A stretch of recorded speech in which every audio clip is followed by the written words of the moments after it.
Well, thank you very much for the invitation.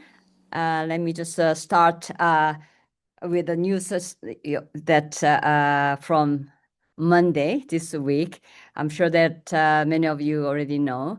There was an announcement this Monday about the next lab director, Norbert Holtkamp, and he'll be starting this role January 12th, 2026, of course. So I started an interim director position on January 13th, and I'll be coming to the lab on 12th. And so I'm going out that day and he's coming in. So it turned out that it's exactly 1 year. So I know the title of my talk is Modernization of the Lab, but I thought since you haven't had a whole year not hearing any updates from lab, right, this is from me to the DPF community. So what I'm going to do is I'll just go through some of our achievements and some highlights and challenges ahead. So that'll be the theme. Let me start with science now. We are running a linear accelerator and booster with HEV proton beams generating intense neutrino beams, primarily for short baseline neutrino experiments. That's been going extremely well. For main injector, it has been turned off since August 2024 due to the transformer failures. I'll cover that a little bit later. So the main injector is off for about 1.5 years so far. And NOVA detector is running. That's because they can get some beams, neutrino, so from the booster, the beam. And they have been producing very beautiful results. I'll say more. One of the major highlights in terms of science is Muon G-2. And FermLab is a US CMS host lab. So we are hosting LSC Physics Center, and we have the Remote Operations Center, ROC. So as an example, as host lab, the colleagues from universities on CMS, US CMS, they can come to FermLab and take shifts. So instead of going to CERN, they can do a FermLab. And you can see there are significant shifts done by many our university colleagues and many overall to support the CMS operation. And of course, we have small but mighty programs for dark matter and dark energy and accelerated physics as well. And also we have very significant theory activities. We have more than 130 papers this year. Thinking about the science in 2030s, I'm sure you're very well. We have a PIP2 construction going on that will replace a 50+ year very old linear accelerator as a front end. And we have a Mu2E. We are hoping to start operating 2027, end of 2027, and LBNF Dune are under construction. I'll cover some more later. That's Intensive Frontier, Energy Frontier, High-Lume LHC, Accelerator Upgrade, and CMS Upgrade we are contributing.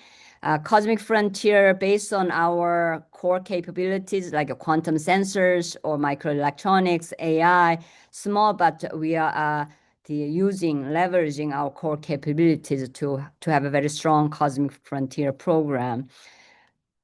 Much beyond that, a very long-term vision that's aligning with the P5 and National Academy Report, EPP, and European Strategy update, which will come out next year. So that will be aligned.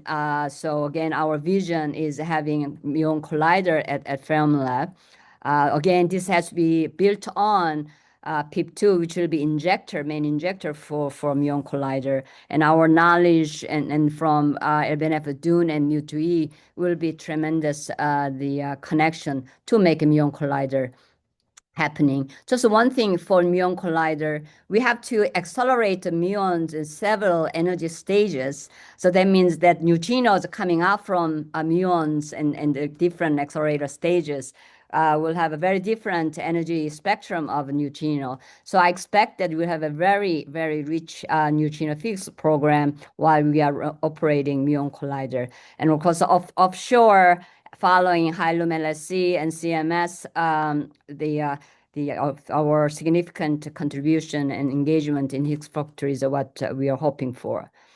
We established 5 core values summer this year: integrity, trust, collaboration, ingenuity, and excellence in very cohesive ecosystem. I just want to mention today I'll be more focusing on collaboration because everywhere, any achievements and to overcome challenges, collaboration is a key.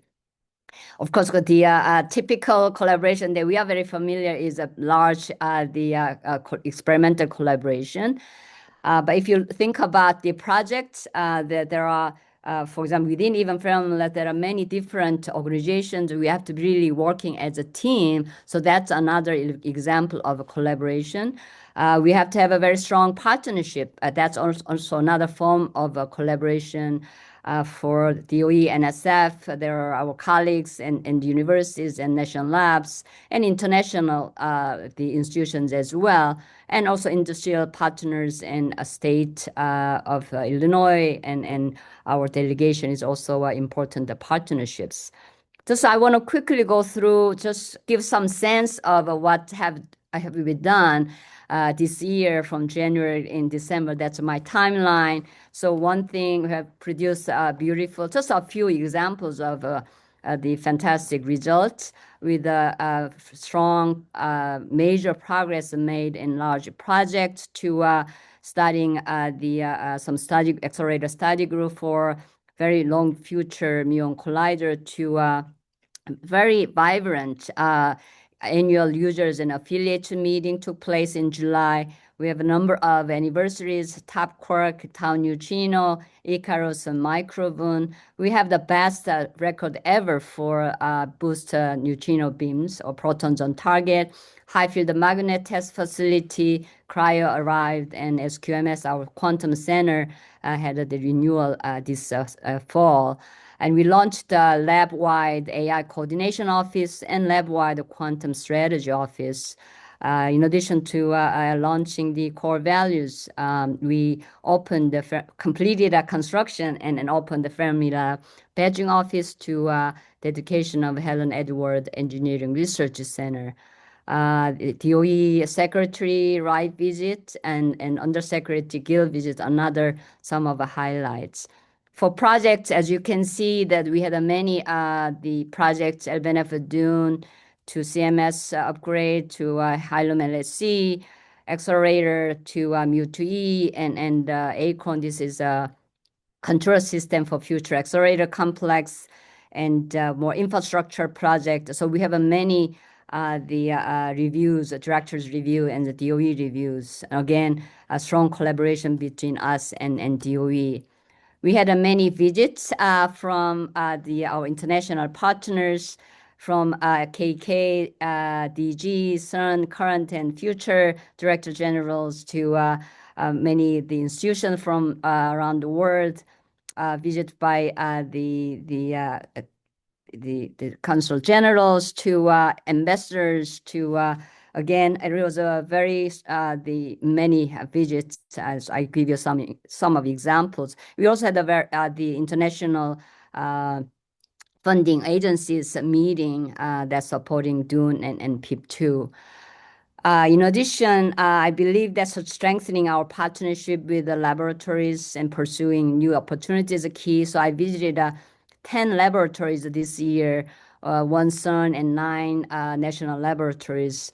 So there are the 8 national laboratories in U.S. that have the accelerator user facilities, and I visit all of them. And then in addition, PPPL for fusion, we have a high field magnet facility, and so we have the connection there.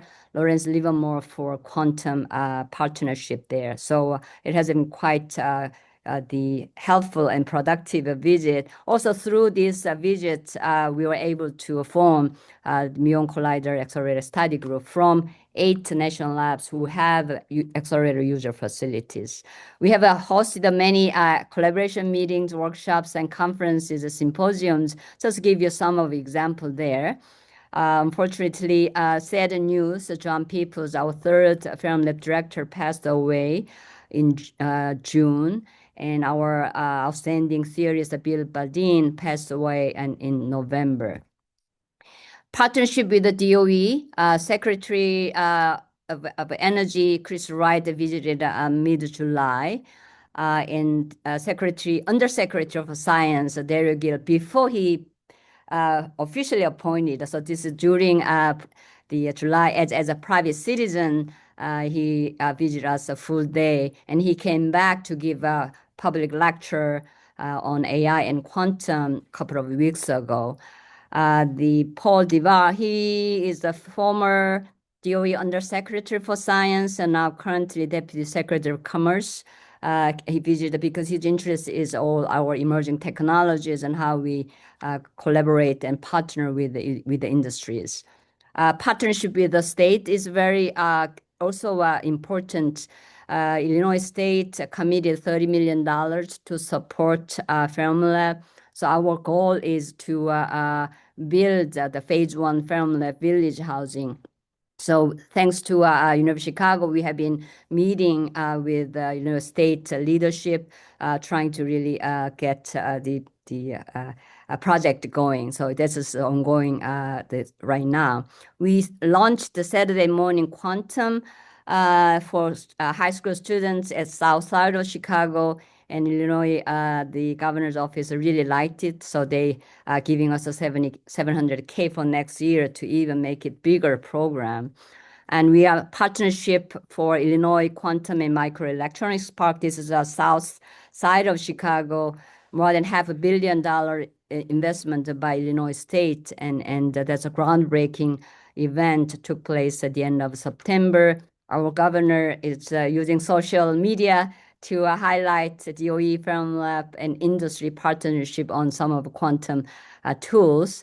And finally, our Senator Durbin and Congressman Foster and Keston came and joined our dedication event for Helen Edward Engineering Research Center a couple of weeks ago. Science highlights just one thing, muon G-2. I just remembering when he started, because I started as a deputy director from 2006. So during that time, this was the proposal we accepted and had a groundbreaking. Now came back as interim director. They produced the final beautiful final results, and that created again. So it's very personally very exciting for me and for entire scientific community. Of course, we attracted a lot of medias and many nice stories about that. For accelerator this year, as I mentioned, our booster, the beam is the best year on record, so that's remarkable. And 2026, you can see the dark brown. It's also going extremely well. So both the slope pink in 2025 and dark the brown in the 2026. If you look at carefully, the slope is even a bit better than higher than maximum achievable. That indicates that our current operating accelerator system is very, very reliable. That made this slope very, very strong. So another major activities and accomplishments, so I want to give you some examples for large projects. As you can see, the fall detector of the LBNF Doom project, all of that stuff, there was nothing at the beginning of this year. So that shows you how much of progress made.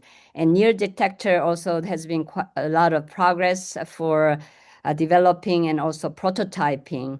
One major concern and challenges right now is that concerns near site civil that covers all target to area to beamline to decay line area to near detector. So it's a quite substantial the civil construction. Bid came in much higher than we costed. So that's a major concern.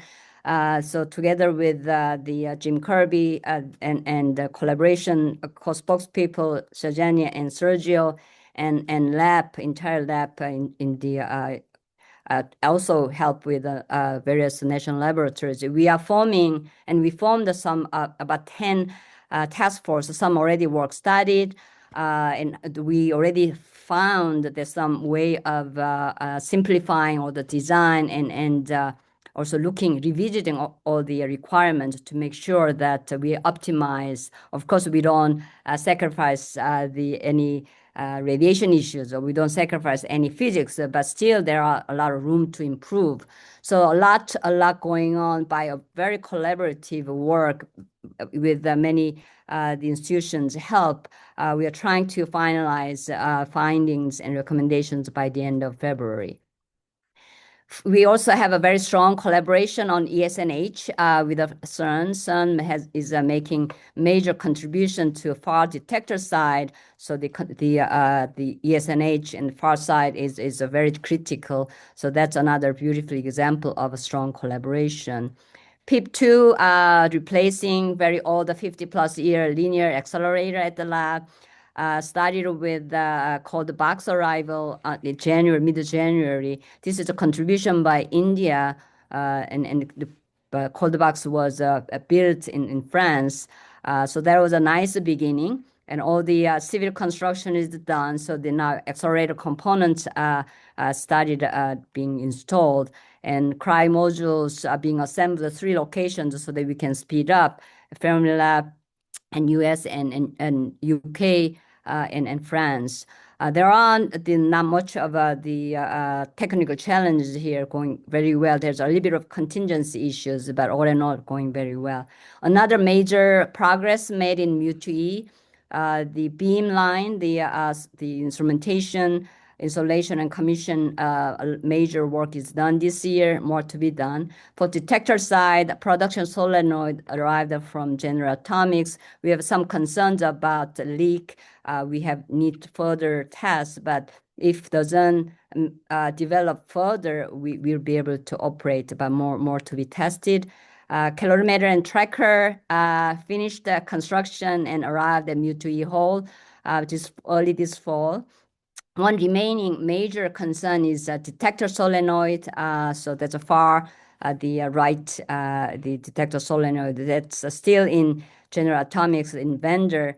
They're almost done, but the time has been finishing time has been delayed, and that's a major concern.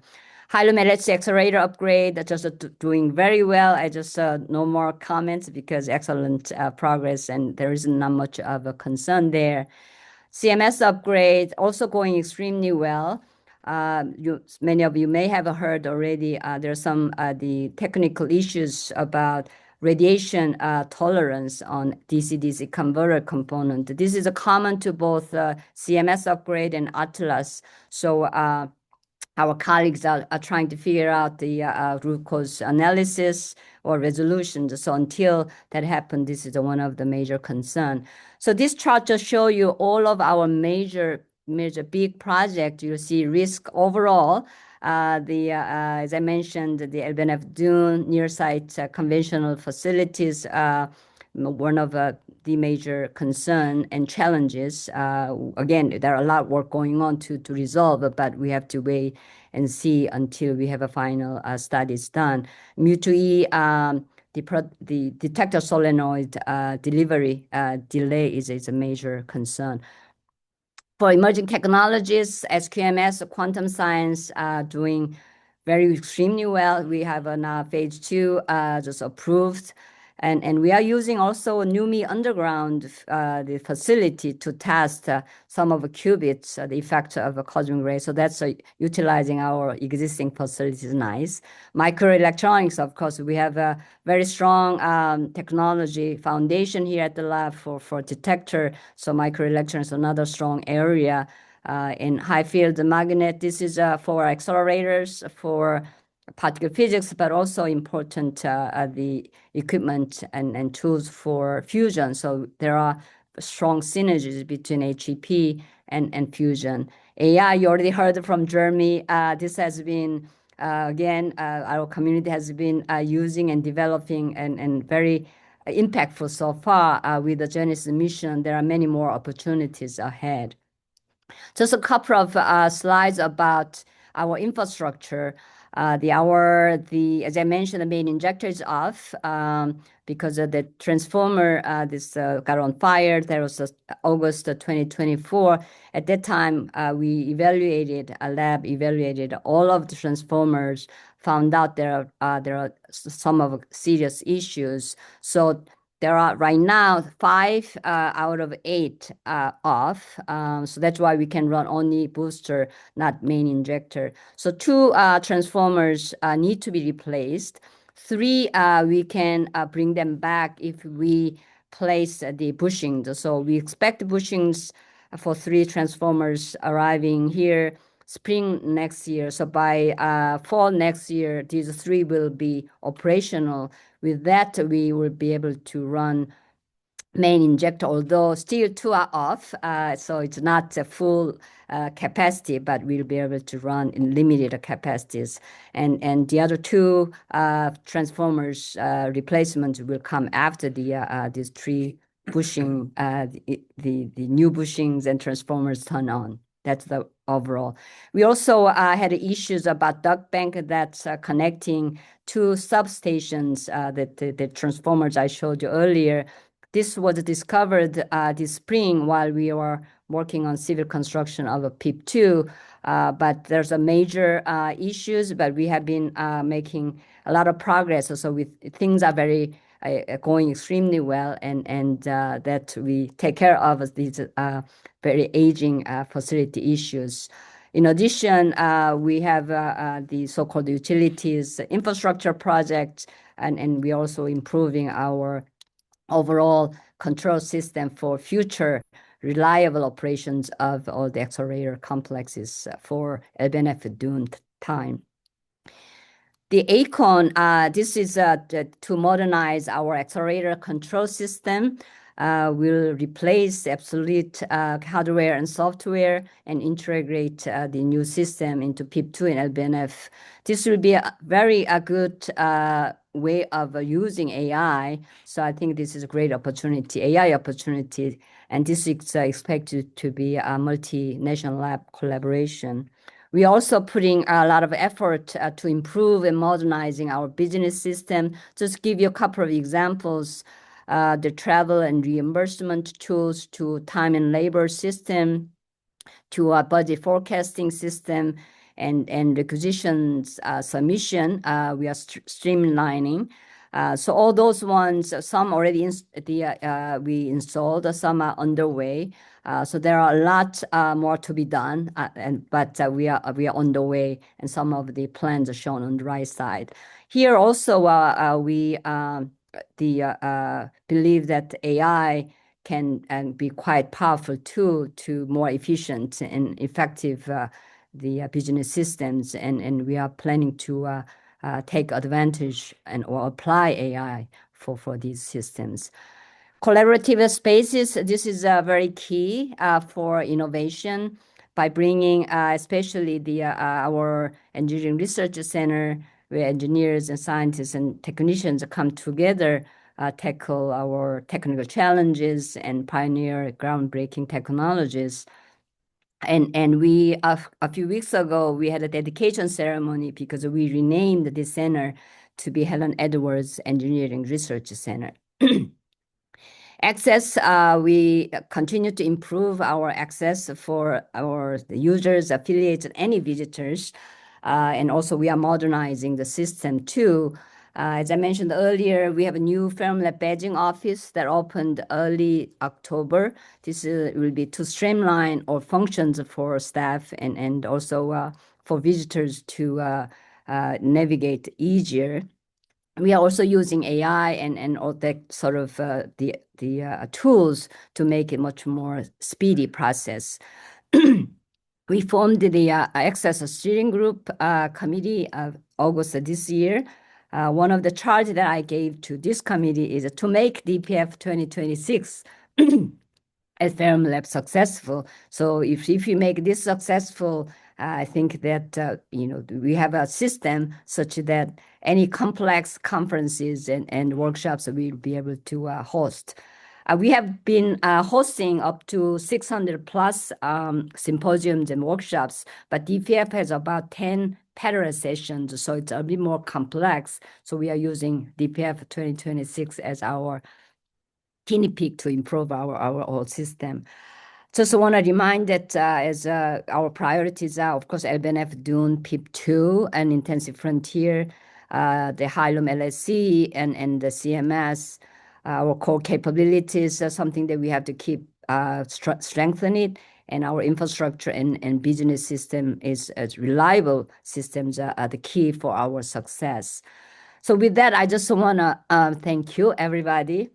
Serving as interim director this year has been both an honor and an unforgettable opportunity, mainly because all of our staff, or thanks to all of our staff and users and affiliates, they were really strong supporters of what I do. Everybody was very kind and welcoming me for this role, and also all our community was very kind to me. So I cannot thank you enough.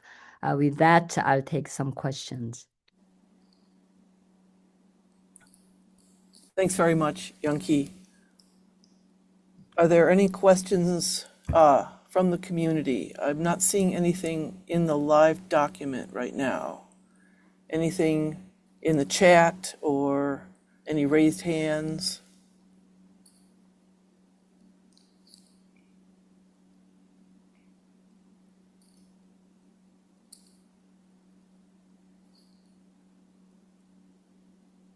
None at this time. So okay, yes. Maybe Sally, then I want to make one announcement that today 5 p.m. the Eastern time, there will be the colloquium. This is we call it director's colloquium. So his inaugural speaker of director's colloquium will be Tom Mason, who's the director of Los Alamos. He's going to discuss about research security. As you know that the global environment is changing very rapidly, and we want to have open science collaboration and sharing all the information as much as possible. But there are a lot of national security, economic security is a concern. So Tom, who is gonna discuss about how to balance this open science collaboration with national security. So so here's a Zoom link. So if you are interested, please join us. Thank you, Young-Ki. We do have one raised hand from J.U. Yeah. So not question, but quick comments. I'd like to. I think everybody is agreeing with me. I'd like to thank Young-Ki for stepping up to the plate and leading us through a tumultuous time in the past year. That would be a very good foundation for the next director Norbert and the community to spring to the next in the future. So thank you very much, Young-Ki. Thank you, Jay, and thank you all again. Our community was really without you I couldn't do whatever I have done. So thank you very much. Thanks again, Young-Ki.